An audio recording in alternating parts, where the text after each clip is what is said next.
Good morning, everyone. What a lovely day. Oh. Well, let's see if I can make this work.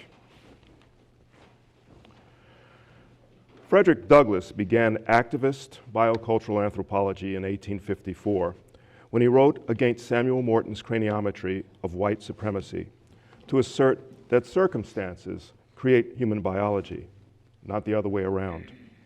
Not only did he begin what we now call biocultural anthropology, as he began the nature-nurture debate with the original anthropologist's defense of slavery, he challenged the notion that white people could be objective. The neutral scholar, he said, is an ignoble man, seeking cover for his biased views. You scholars, he said, are either for us or against us on slavery. Clearly, Samuel Morton's and Louis Agassiz's scientistic claim of neutrality in support of slavery was pretense.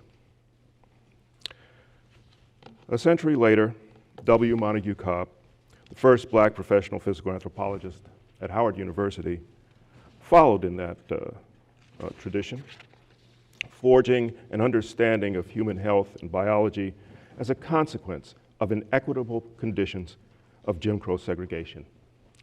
His biocultural anthropology was activist.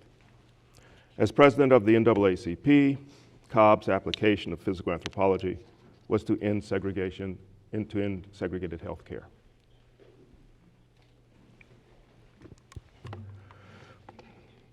New York's African Burial Ground Project was forged in this tradition of activist African diasporic scholarship during the 1990s. We sought to examine the inequities of slavery in 18th century New York by examinations of the bodies of those enslaved people along with their cultural artifacts and historical chronicle. We also produced a model for the first ethical study of archaeological populations involving the informed consent of the descendant community for whom we worked. And here is our 25th anniversary celebration at the Schomburg Center in New York with Sylviane Juth, the historian on the left, our chief archaeologist, Warren Perry, next to her, our strongest supporter among New York scholars, the late Leith Mullings, our chief geneticist, Fatima Jackson, and Alondra Nelson, who wrote about the social life of DNA our work had launched. I have a long story to tell. Let me begin, however, with the contrasting story of an unethical and misleading science of race. One is defined as well by one's opponents as by one's friends. During the 1990s, when the African Burial Ground was revealed, forensic anthropologists at the Smithsonian's Natural History Museum, defeated by the Native people's successful NAGPRA law, the Native American Graves Protection and Repatriation Act, were required to repatriate the tens of thousands of Indian skeletal remains to their culturally affiliated tribes. But the very oldest of these remains, from Kennewick, Washington, were prized by my colleagues for the stories they might tell. Those who had all along the 1990s opposed Native rights to their ancestral remains racialized the 9,500-year-old Kennewick man, although the Umatala called him the Ancient One, to say his head was shaped more like a Eurasian than current Indians. Therefore, they argued in court, he was not culturally related to Native Americans. They sought to classify these first Native Americans with whites, not only creating an interesting story of European entitlement to the land, but allowing them to circumvent legal claims of Indians and take samples from Kennewick for nearly 30 years. Of course, his head shape was different from that of American Indians today. As any evolutionist would easily predict, all humans change and diversify over long stretches of time, and Indian origins were in Northeast Asia. The Ancient One is exactly who an archaic Indian should look like. But the idea of race, to call his skeleton Caucasoid, removes him from time and space to falsely construct his affinity to the British. Danish geneticists, however, prove that the Ancient One was genetically more like Native Americans than any other human group. After 25 years in the hands of my colleagues, and not in the hands of his descendants, these white colleagues thought race to be an objective method. Certainly, they had objectified Kennewick as a thing belonging to them.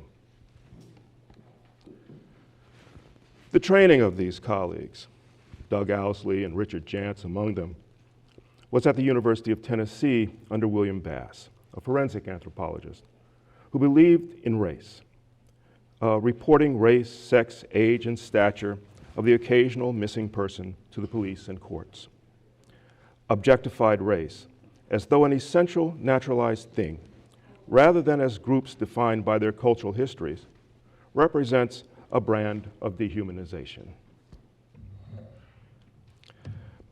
Other forensic anthropologists, Janet Monge and Alan Mann at the Universities of Pennsylvania and Princeton, were caught just 2 years ago using the skeletal remains of Tree Africa. Tree was a young African-American child burned to death in the municipal bombing of her home, in which an African-American organization called MOVE lived in 1985. My colleagues kept her remains for nearly 40 years, after her family thought she had been buried, and used her bones for an online forensics demonstration in, quote, Real Bones, Adventures in Forensic Anthropology. An object to them, for sure, to which they had no ethical rights of use.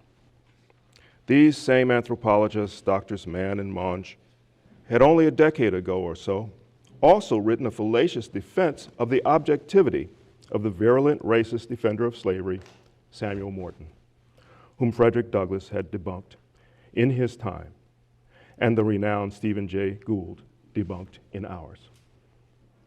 The racialization of the other to subject black and brown bodies to white people's blindly dysympathetic use has taken creative turns and never ended. 30 years ago, these were the kinds of racializing forensic anthropologists who were on site claiming the right to analyze New York's 300-year-old African burial ground. Not only did our Howard University research team take over the site's archaeology with community activist support, we transformed it to a humane self-discovery of history for and by the African American people as represented there. We also extended descendant community control of skeletal remains from archaeological sites to everyone, not only the Native Americans under NAGPRA.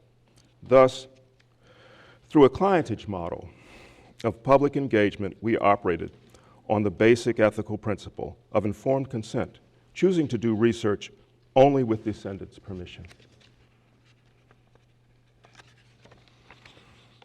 In addition to this first ethical bioarchaeology, we continue to advance the democratization of knowledge worldwide. It is the modern version of the truly anti-racist African diasporic science, which Frederick Douglass began.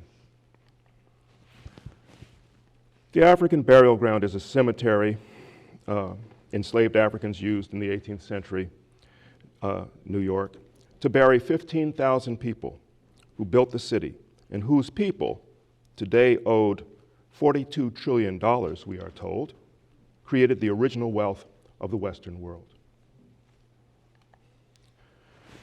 This map shows the 419 people excavated during the U.S. General Services Administration construction of an office tower in Manhattan. In the 1990s, African Americans led protests of the desecration of their cemetery. The legislative and scholarly power they brought would stop construction and archaeological excavation. So here you see the original principal investigator, Michael Parrington on the left, and other anthropologists in the back, Mayor Dinkins, Peggy King Yorter, who's continuing to work with descendant communities as far as the West African coast, and Howard Dodson of the Schomburg Center. And this is a 30-some-year-old shot. I entered with a research team which would grow to become a multi-ethnic and multiracial team of 30 PhDs and 200 researchers at 9 labs and universities, led by Black archaeologists, historians, and biological anthropologists. We introduced a completely new project, and this is my first meeting with the original crew. We instituted a clientage model of public engagement, which you see outlined here, various responsibilities the project has to a business client, to the standards of the profession for empirical research, and the ethical client is the descendant community, which often essentially takes precedence over these others because ethics takes precedence over these others. So our contracts with the business client had to be kept, but we made those contracts subject to the determinations of the ethical client. We assigned to the descendant African American community all those rights.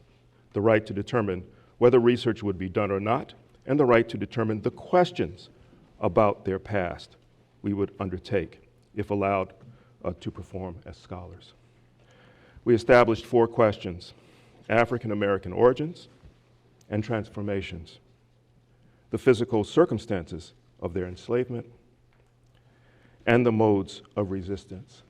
If you think about them, these are really very African American questions, since much of our origins were taken from us, disguised from us, and resistance, and you see this all over the landscape of preservation, from colonial Williamsburg and beyond, where the resistance that took place every day in every possible way disappears. And had these sites discussed that resistance, James Madison's father was poisoned by his enslaved cook, right? These are the things that were common and that are knowable, but which disappear because then you begin to ask, well, what were they resisting? And then you open up the story of the stark brutality of European enslavement and colonialism. So the defense of white virtue comes at the expense of African American humanity. All right? They were not cattle. They did not enjoy slavery. They resisted. That made them human. Together with the community, we introduced to broad public use the descendant community's terms, like enslaved Africans, rather than the objectifying term slaves, and were allowed to begin the most comprehensive biological project. And you can, well, let me say about the first, that the term enslaved Africans is, at every publisher's desk by now. It has become the preferred term. I remember when it stuck on my tongue in public forums like this when the community said, we want you to, you said that word again, Dr. Blakey. We don't like that word. They were, as Duni Tabasi said, they were people with a culture all their own. They were enslaved. It was an act, not identity. It was a role, not who they knew themselves to be. And there was plenty of evidence to show that as soon as they, in 1827, were emancipated, they began to name their churches, African Methodist, Episcopal, and other organizations as by that proper name. And so now, through them, through us, from them, to publishers and our colleagues, the words have changed. You can see on the second issue, as I've had to,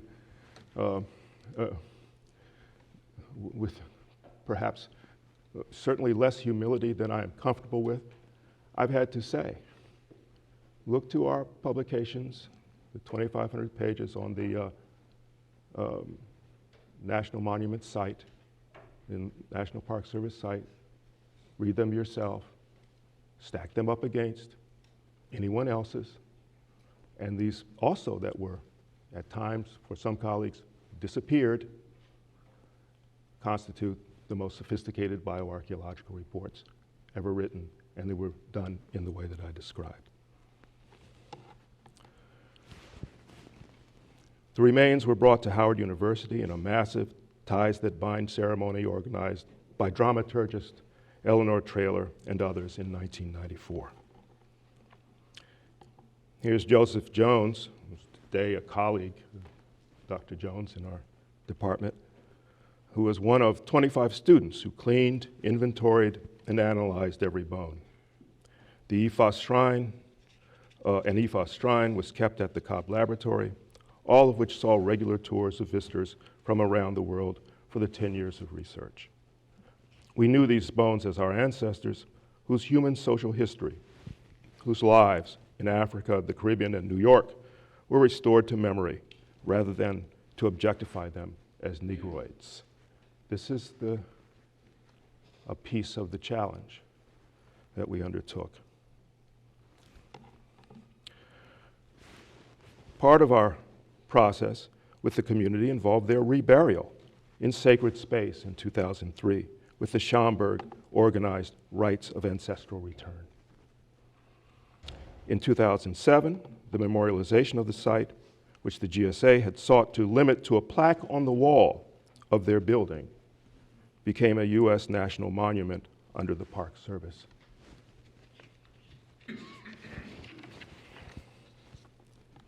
A visitor center, many times larger than the one upon which the federal government had first insisted, opened in 2009 after protracted activist struggle. A struggle once interrupted by the destruction of our archaeology lab at the World Trade Center on 9/11.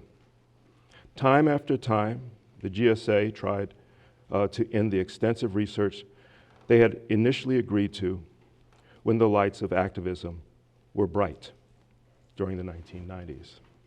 They would, with few exceptions, fail.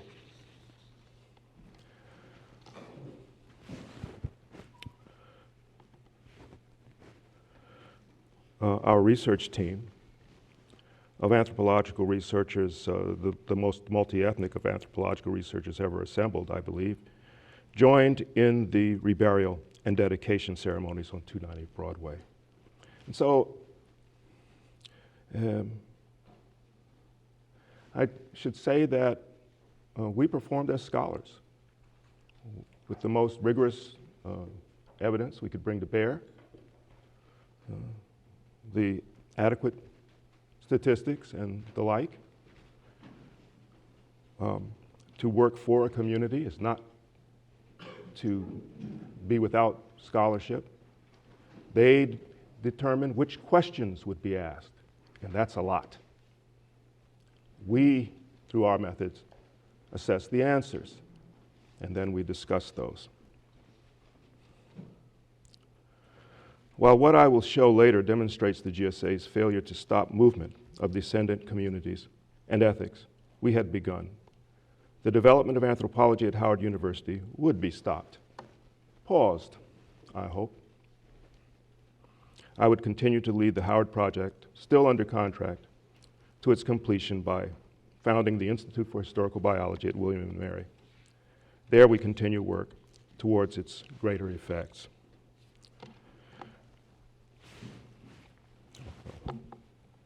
This is just to demonstrate, I call it 3 A's, because we have an architect, an artist,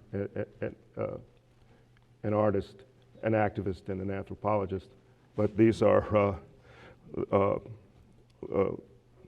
Lorenzo Tate on the left, who created the Chihuahua statue in Foley Square, Rodney Leon, who designed the monument behind us, Mother Blakey, different spelling, no relation, of Queen Mother Moore's Church, and an anthropologist. Our 2,500 pages were published by Howard Press and can be accessed online, as I've said.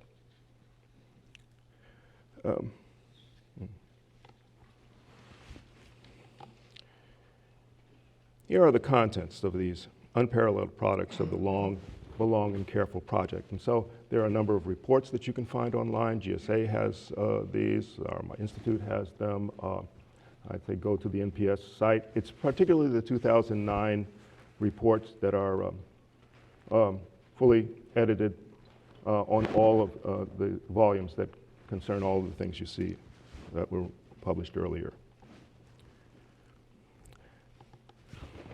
And here are some of our results.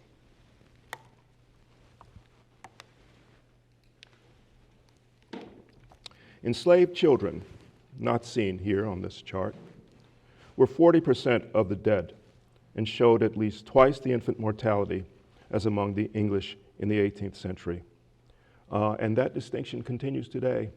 It's been a repeated showing that that African Americans will throughout have about twice the infant mortality as European Americans.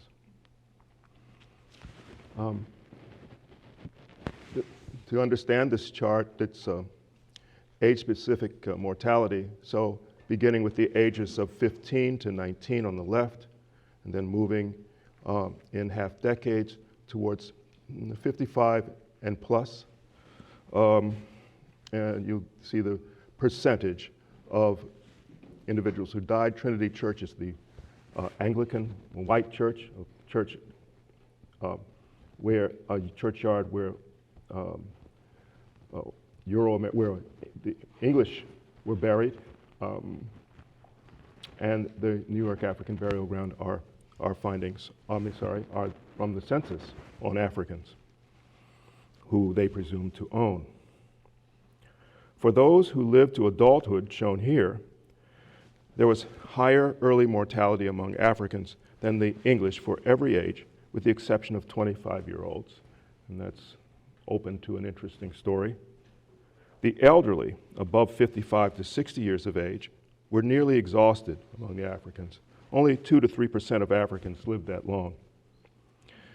7 to 9 times as many English men and women lived to old ages as Africans, who had been forced to labor for their comfort. Other research for origins inspired new methods.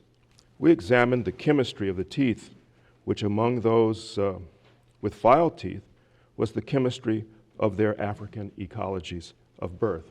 Filing of teeth may not have been exclusively done in Africa, but it certainly was principally a practice throughout much of West and West Central Africa. One had their teeth filed in adolescence, so those with filed teeth had spent their adolescence or their childhood years up to their adolescence in great likelihood on the African continent. So that gives us a sense, gave us a sample of those with African birth to be compared with other samples that we believe were born in the Americas. Here's a section of an adult's dental enamel that had developed in childhood, sampled for elements like strontium and lead, which provided signatures of different regions of the world where those people had lived and where their teeth had developed in those different environments. Here, the first results of Joseph Jones and Alan Goodman show that those with filed teeth had very low levels of lead compared to those who died as children and whose chemical signatures showed exposure to lead as a marker of Western technologies. We think that those who died as children, young children, were more likely born in New York, and so the lead signatures demonstrate that environment. Our innovation of chemical sourcing has become an important new method for tracking the movement of people on the basis of circumstances of their nurture, Frederick Douglass might have said. Everyone was excited about the first use of DNA to roughly estimate the cultural origins of Africans in New York. No geneticist had ever asked about those origins. Imagine. Until the black community, through our engagement process, first posed the question.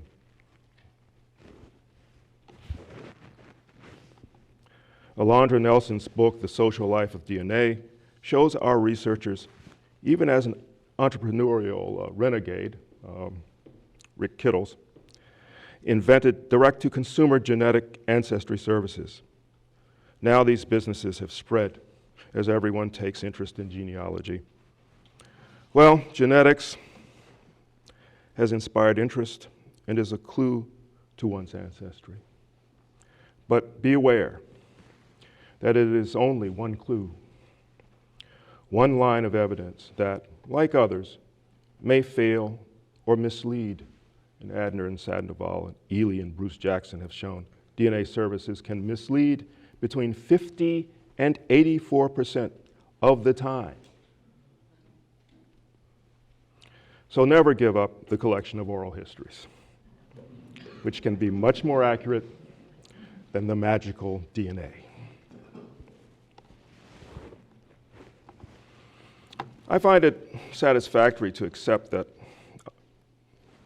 I, as an African American, have diverse African lineages, among others. What I believe to be most important is the creation of schools curricula that teach Black and other children about African and diasporic histories so they come to know the historic meanings of the names of the cultures genes identify. That is, to recognize the rich history of which they are part, both in and beyond slavery. Resistance to that right of knowledge remains strong in American education. The misuse of our tax money for a Eurocentric history of the world is perhaps the most explicit, or one of the most explicit examples of institutional racism. It is pervasive.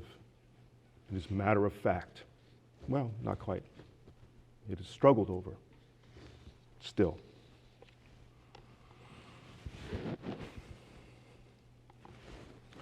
Now to our most recent findings regarding the condition of slavery to which their bones are left to speak.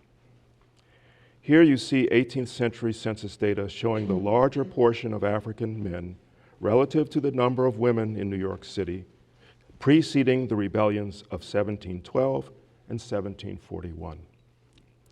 Some historians, like Joe Lepore, have argued these to have been times when a curtailment of Black men, of their importation, both by their importation and mass executions after those rebellions,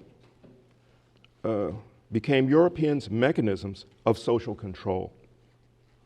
The population structure of Blacks in New York shifts after these rebellions to rely on greater proportions of women and children, then more cheaply imported directly from Africa than those men who typically were brought through the Caribbean, where they were seasoned at a cost, tortured to submit. And if you read any of the story of the Thistlewood plantation in Jamaica, which was specialized in seasoning,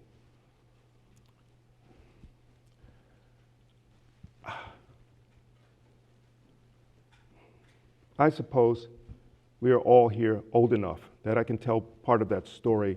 There's a particular method they used. It was a man who kept running away. And they've determined that what they would do is have the overseer, quote, shit in his mouth, end quote, over a period of days.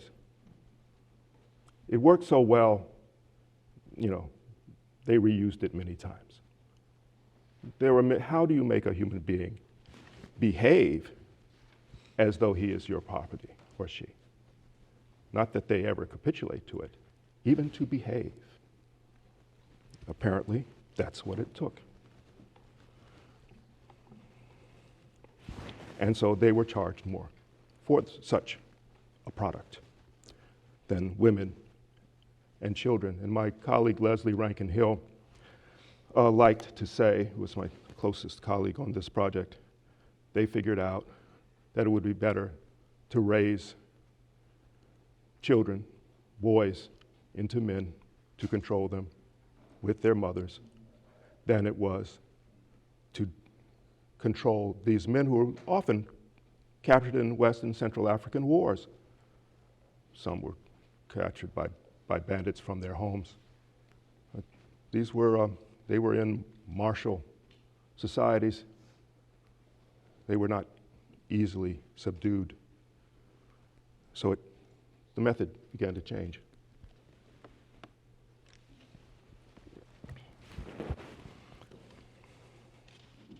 Some argued that the urbanizing city's labor became more domestic and slavery became more benign during the 18th century when women provided more of the labor.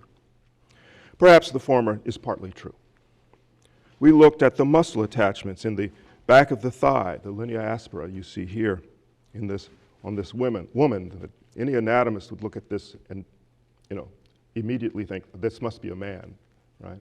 Because the attachments are enlarged by the work of the muscles attached to them. And so this is a line in the back is a very much enlarged or hypertrophic linea aspera involved in many different tasks of lifting and walking. We use it as a summary indicator. It leaves its evidence of arduous labor frozen among the dead. The relative number of Africans with enlarged linea increases over the course of the 18th century.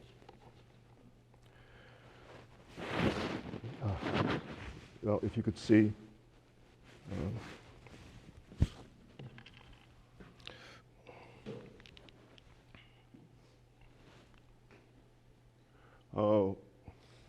women began, and this is the course of the century, early 18th century, into the 18th century in the beginning, and we have 4 different periods that we can roughly assess. Women had really very low frequencies of enlarged linea aspera, of enlarged muscle attachments, of evidence of arduous labor that will increase over the course of the century, as it will in men, who begin with very enlarged, high frequency of enlarged muscle attachments. And they will eventually match each other by the time of the American Revolution in frequency.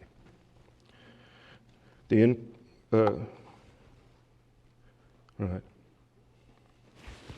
And then there's this enthesopathy, which is a hypertrophy, but beyond the usual enlargement. It involves spiculation of bone, other details. It's evidence of excessive strain, including the tearing of muscles at their attachments. The increasing frequency of enthesopathies over the course of the 18th century is graphically demonstrated here. The muscle strain of women's work comes gradually to exceed that of men. There is no other way to know these facts than through skeletal biology. And I want to thank Olenrewa Julasisi and Jessica Bittner and a long line of my colleagues who worked on this over the years.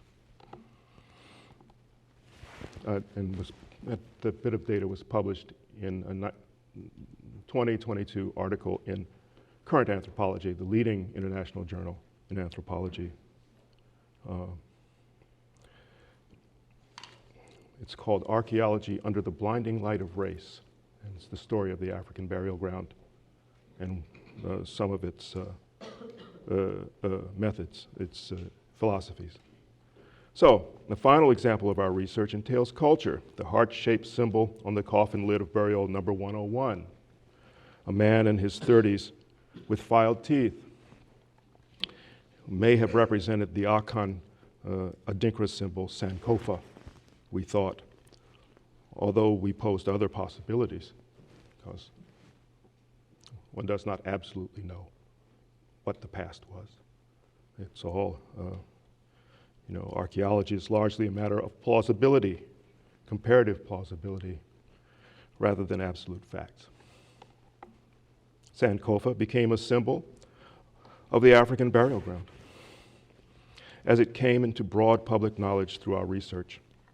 African Americans chose its meaning, return to fetch the past as a guide to the present and the future is what it means, along with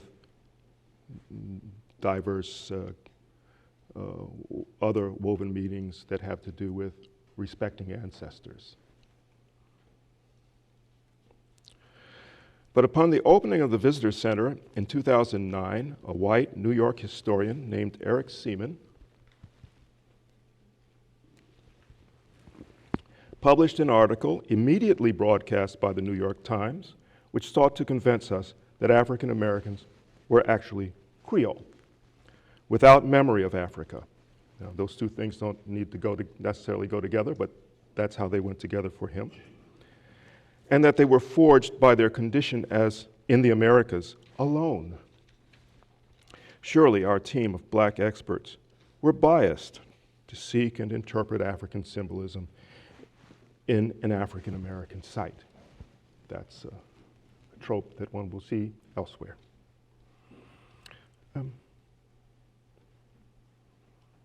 Seaman's basis for dismissing our finding was that no Ghanaian Adinkra had been collected by Europeans until the 20th century and therefore could not have existed in the 17th. Now, there is a historian's definition of truth that biases the story towards white chroniclers. Well, there are many problems with that premise. The most fundamental problem was discovered by myself and Jessica Bittner at the Institute. The pre-1825 cloth held in a Dutch collection, which Seaman reported to have 13 stamped Adinkra, none of which were Sankofa, actually had this panel near its center. All classic Sankofa, according to art historian Kweku Oforianza. It appears some still insist upon their authority to name us Toby.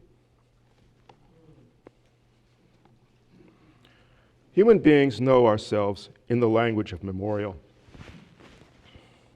I call us Homo reminiscens, marked from our species' beginning as the one memorializer among all the species of the world. You know, if I teach a course in Introduction in Biological Anthropology or Scientific Understanding of Human Origins, we will see species over the last few million years first stand on two legs, freeing their hands. They begin to use tools. They have sites that demonstrate, that are base camps, that people came together at different parts of the day to share. They will increasingly show the use of fire at those sites, that the young remain there with the old way past their reproductive ages, so that it's not really, in a strict Darwinian sense, a value for elderly people. But we have them. There are no postmenopausal other apes, but we are. And so the idea is they are teaching those children at those sites, and those of middle, productive ages are out foraging, and they bring the food back. Food sharing is our adaptation that allows for those things to take place that produce culture. Language evolves along the way, symbolism, but it is with our archaic, the earliest members of our species, sapiens, that the burial of the dead begins. No other animal does it, and all of us have some sort of mortuary practice. And so I prefer the term Homo reminiscens. Montague Cobb did that kind of thing also, renamed the species in order to start certain kinds of conversations.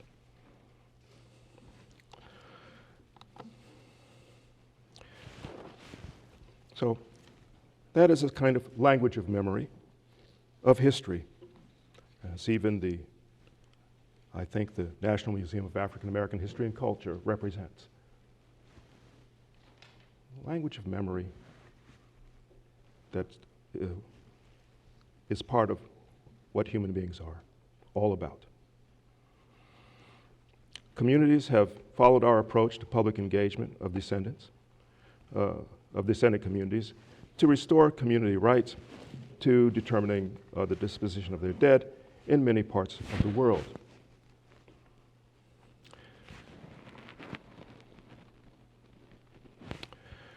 This is the Cementerio dos Pretos Novos, and if you could see, this is, I guess, a couple of decades ago. In the back, they're talking about that's in Rio de Janeiro, and in the back, they're describing the African burial ground in New York. So this interest began early and to some extent globally. The Institute for Historical Biology at William & Mary is advising or facilitating this list of many others. I can move that somewhere. I'll show a list of some descendant communities who are growing rapidly in number. And at our institute, we're also working for Virginia Indians as descendants to help answer the questions they ask of our methods. Public engagement has been, I'm sorry, that is, okay, so these are several of the descendant communities. There are many, many, many more, some of whom we'll hear about today, I believe. Public engagement has been expanded by its use in many places, sometimes as civic engagement that performs as though descendant empowerment is being fostered, rather than actually walking the walk.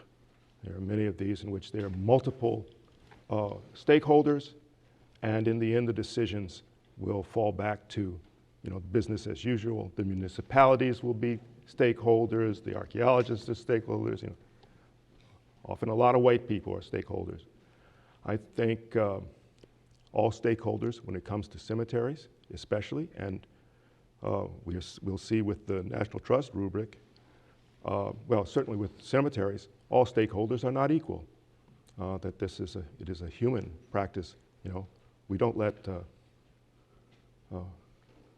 when people fall in war, they're returned to their own. I like to say, at a funeral, we hope the congregation will come. We hope the neighbors will come, but it's the family that determines how that person will be memorialized. This is something like human dignity, and I think it's worth thinking about it as the question of whether people will be able to act in a dignified way or prevented from doing that by their disempowerment.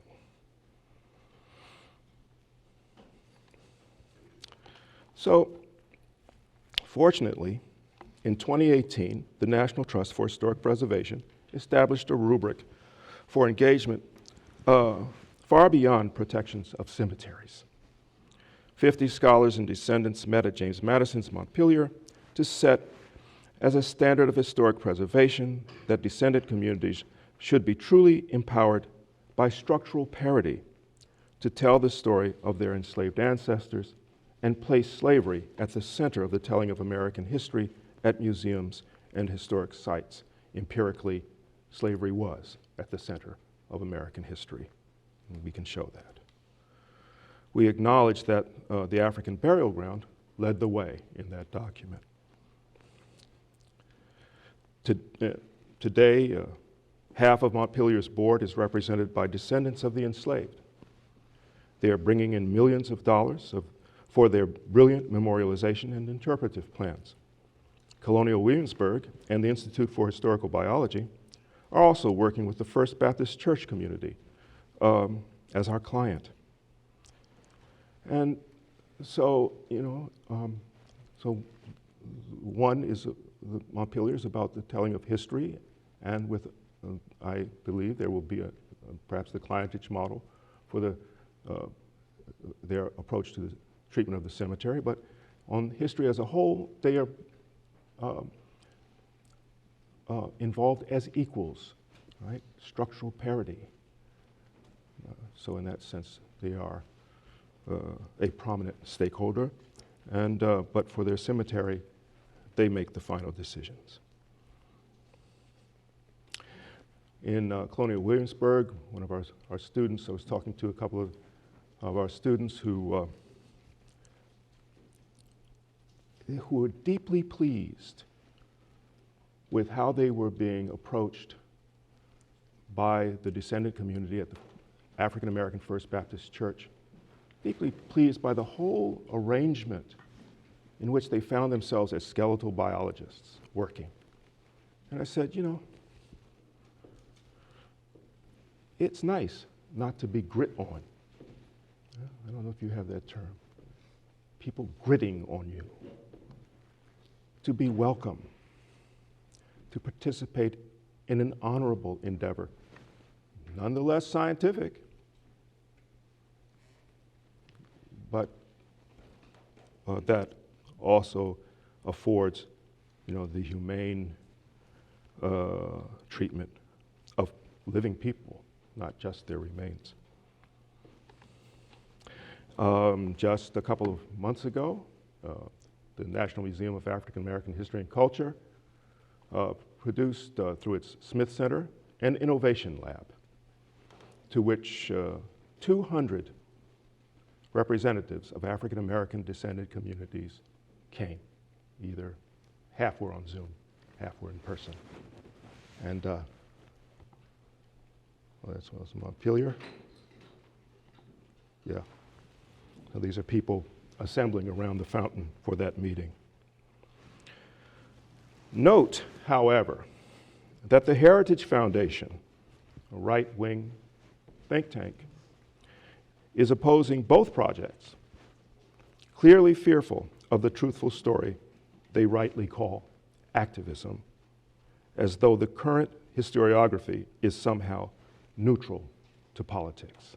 And there is a white scientific conceit that Frederick Douglass questioned on its evidence 150 years ago, and we still, you know, all people have a deep historical subjectivity, but the construction of whiteness in the construction of white supremacy is as though white people are the only real, normal, neutral human beings in the world, right? They're just normal people. There's nothing exclusively normal about white people. Any more than anyone else. They have a history. They are subjective, but they construct themselves as though they are not, which is part of their empowerment. So this is part of what the Heritage Foundation is standing on. This stance is consistent with Governor Youngkin's opposition to the new single elective African American history course in Virginia schools. Consistent with the College Board's cowardly capitulation to Ron DeSantis' Stop Woke, actually Stop Truth Act in Florida this year. The College Board with which I worked removed the critical theoretical analysis of Black history by Black scholars from the new AP course in African American Studies we designed, as though that's, you know, to make it objective. So it'd like teach about evolution without any discussion of Darwin and his theories. Evolution without Darwin. But here it seems to be all right because their theorists are biased. This is the milieu in which we are operating. DeSantis legislates removing Black history that makes white people uncomfortable with from the public schools. What would it mean, I ask, to make the effects of slavery and racism comfortable? Well, that's what much American education and media have done for a very long time. I watch Westerns. There are little caveats along the way. And there's the struggle with that and the countervailant perspectives as well. But is that acceptable in the Stop Woke Act?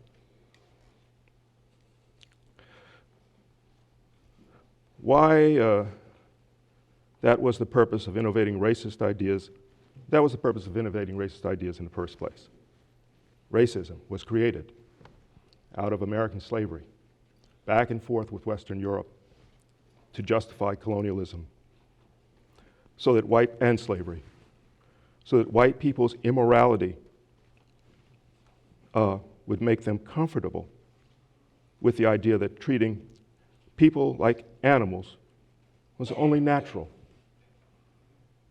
That's what racism, that's the message of white supremacy. It was a message that began here,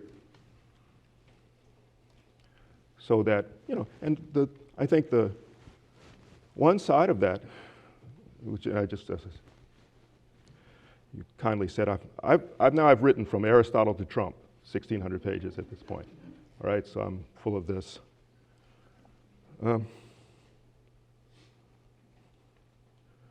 That was the import of the construction of white supremacy. So that on one side, white people are people, and I use white people because their disappearances, their nominal disappearance is also a trick. Everybody knows who they are. So,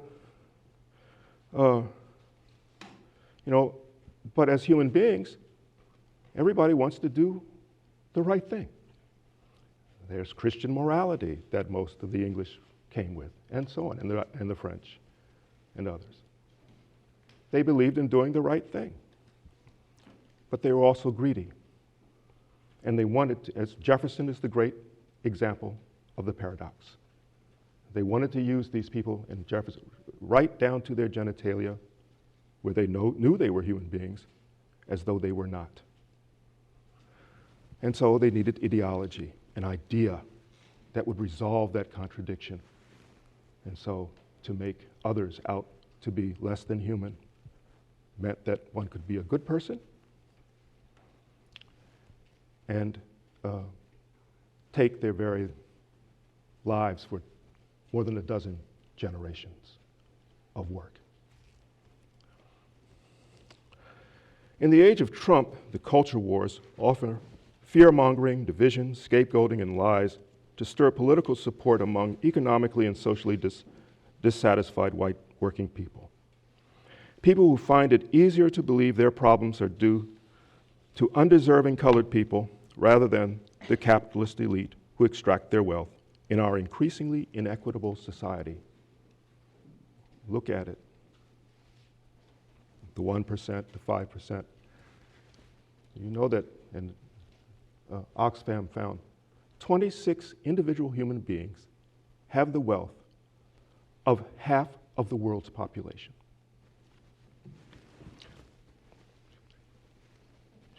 Half of the world's population. Who said they could do that?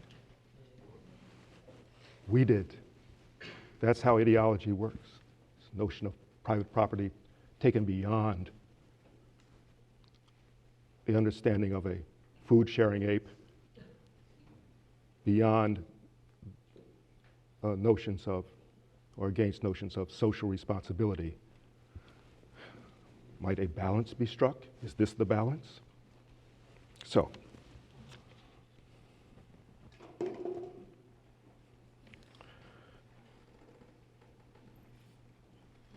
whose revision of history is this, and for the sake of what? Finally, let me look at the stuff. Let's take it, well, I guess it's hard to read. First of all, this is a deeply white perspective. All the problems they are having are the problems that white people have with the telling of these difficult histories. But they refer to their perspective as that of people. Right? A person, by virtue of his or her race, color, they're talking about a deeply subjective person who is white in this discussion and debate. It also smacks of Robin DiAngelo's white fragility. No, they're making me uncomfortable. And